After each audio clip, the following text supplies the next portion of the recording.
What's this? Tabletop Island, huh? Let's see what this is all about.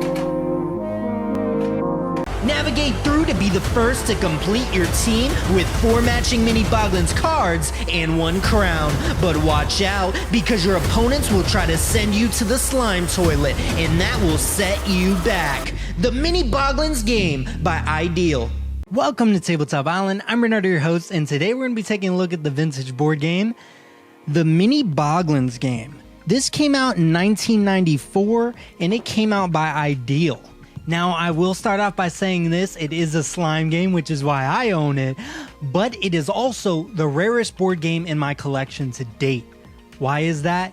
This game had a limited run, and it was never marketed towards board gamers. It was actually only marketed towards collectors of Mini Boglins. If you're not familiar with the toy line, it's extremely popular, has a really big cult following, and some of them are extremely expensive and really hard to find. So a lot of the individuals who have this board game are individuals who collect Mini Boglins, and they want to keep their copy. So you may see this board game every decade, maybe on eBay or something like that, if you're lucky, for a ridiculously high price. I think it was even longer than that since the last one I saw that had ever been on eBay, just looking back at some of the archives. I've been looking for this for a little while after I kind of dove into the slime board game aspect, but without further ado, let's first take a look at the components. So first you'll see here it has this really nice cartoony board to it, this really fun, just hilarious kind of style from the Boglins itself for each one of the colors, and it has a Boglin to match each one of those areas, which it has really fun, silly poses. Man, I love it. And even looking at the box here, just so hilarious. You see the Boglins in the toilet looking really derpy. You have the yellow one here eating the pizza. It's just super silly. I very much enjoy that aspect of it. And if you're familiar with Mini Boglins, you expect nothing less. And in the center, you'll see there is a slime toilet, which is where the slime comes in, which I absolutely love. You'll see here, it has the slime that fills into it, and then you have a little Boglin that just kind of chills in it. Very fun, very cool. It isn't a game that utilizes the slime heavy, but it does use it. We'll get there. Then finally, you have playing cards. You have cards for each section of the board. There's going to be 4 of the specific Boglin's color. So 4 red, 4 blue, 4 green, 4 yellow. Then you'll also have a crown, which is a wild. And then finally, you will have a move anywhere card. You shuffle up the cards, matching each color. Place it face down on a pile again within that section of the color, and you flip over the top card. Every player starts in the middle where the slime toilet is, and you are rolling a die and moving the exact number on that die. Yes, the exact, that doesn't mean move up to, so you won't get to your kind of end location that easy. So you move through to get to the different corners of the board to collect your Boglins. You need 1 of each of your Boglins colors, which is 4 of your own color, and 1 crown. Sounds easy enough, but again, you have to get there by exact count. So you're rolling the die to get to your area, your section area of the board to get your own Boglins. Now, if there's a wild crown, you can get it from any player's section. So you'll move around a lot throughout the board, not just in your section, but potentially to other players' sections.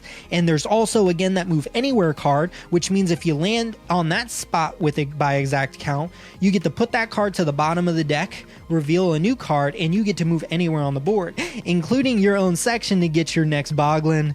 Yeah, you got that. You're probably wondering where the slime toilet comes into play. This is the fun part of the game. If you end up landing on another player's spot by exact count, you send them to the slime toilet, which they'll end up losing their next turn, and you also get a bonus action of moving anywhere on the board, which again, you can get your Boglins. That's a fun way to get there, and that is probably the most common way to get there, because again, looking at the different sections that are connected to your spots, getting that by exact count isn't as easy as landing on another player, or even getting sometimes the other player's locations. So it kind of planning ahead and kind of counting in your head as to what you'll need to get to certain people ahead of time makes things a lot easier for you. And man, it's a lot of fun. And much like Beware the Bog, it is a centerpiece, but unlike Beware the Bog, where you'll go there and that's just where you sit and kind of start over again, this one is where they get dunked into and laughed at because they miss a turn. Yeah, I'm petty. You probably want to know what I think about the game. I got it because it was a slime game and I didn't expect too much of it, especially after the disappointment from Beware the Bog. You can't always get a lot of the fun slime games like the Slime Monster game and Wipeout, but this one surprised me very much. I very much enjoyed this game. There was a lot of interaction, a lot of back and forth, and a lot of hilarious dunking people into the slime toilet. Yes, you could just set them on top, but something about taking their spot when you land on them and physically dunking them in the slime just really feels good. Again, I am very petty. But the game is easy to teach, it's fun for the whole family, but I'll be honest with you, if you find it, it's going to be for a ridiculously high price. I don't expect you to pay that price. I don't think it's worth it. There's plenty of other games that you can get for a lot cheaper that do a lot more for you. Even slime games. If you want to spend money on a slime game, the Slime Monster game is the one I would always steer individuals towards if that's what they're looking for. But this game is super fun. If you are a slime board game collector, much like I am, then this may be worth adding to your collection because again, it is a blast and I love getting this to the table. But that's honestly all I have for you guys today. If you're interested in notifications, there's a bell up there somewhere. Or down there, YouTube changes. Please like, comment, subscribe. I appreciate any feedback. I'm trying to make these videos more and more outrageous, and with your guys' help, I have been doing so. Monday, regular board game reviews. Wednesday, weekly update / talks, and on Fridays, my vintage board game reviews. That is all I have for you guys today. I'll see you guys next time.